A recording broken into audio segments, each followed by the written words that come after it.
Hi, I love you. क्या समझ के प्रपोज किया तुमने? ऐसी वैसी लड़की नहीं हूँ मैं। तेरे साथ क्या किसी के साथ ना देखूं कभी।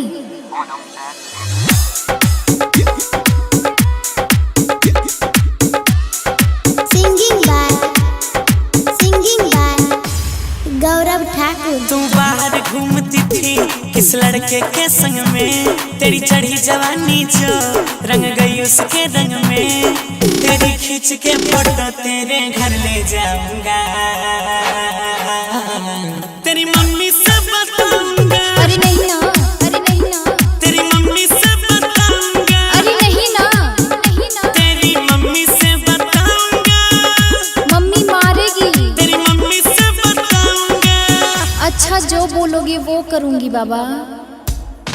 पक्का पक्का पक्का पक्का। मुझे बाबू बोल, हाय मेरे बाबू, सोना बोल, हाय मेरे सोना, लाड लड़ा ले, ओए मेरे लड्डू, प्यार जता ले। ओ ला ला ला मेरे बाबू। विजय श्री डिजिटल ऑडियो रिकॉर्डिंग मटियार कला सीतामढ़ी। मुझे ऐसा लगता था किसी के हाथ न आएगी, पता नहीं किस चूक के साथ पट जाएगी। तेरा क्या ले रखा है करे मैंने कौन सी खता, पीछा छोड़ने का मेरा क्या लेगा रे बता बता बता। तू लेके हाथ में हाथ बड़ी मौज उड़ा रही थी, बाहों में कस के उसको सेल्फी भी खिंचा रही थी। ये सारी सेल्फी तेरी इंस्टा पे मैं गिराऊंगा, गा गा गा। तेरी मम्मी से बताऊंगा। मान जाओ ना प्लीज, तेरी मम्मी से बताऊंगा। बहुत ड्रामा होगा। तेरी मम्मी से बताऊंगा। घर से निकल पाओगे क्या? तेरी मम्मी से बताऊंगा। छोरी जुल्म करया बता और के शर्म कति रहेगी, जे बेरा पटेगा तेरी मम्मी ने तेरे झार झार जूते मारेगी।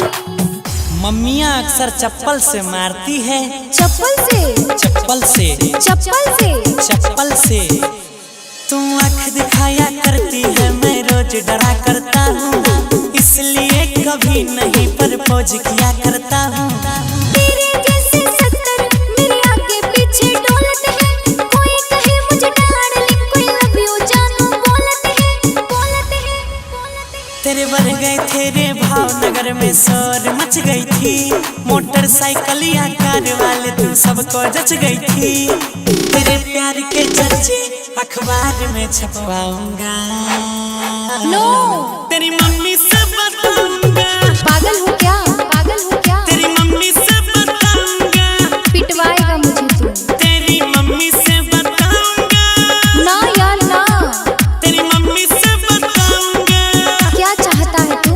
उसको छोड़ दे मेरे प्याजा। शकल देखी है अपनी? नहीं, मम्मी को ही बताना पड़ेगा। हाँ शकल देखी है, कितनी क्यूट हो तुम।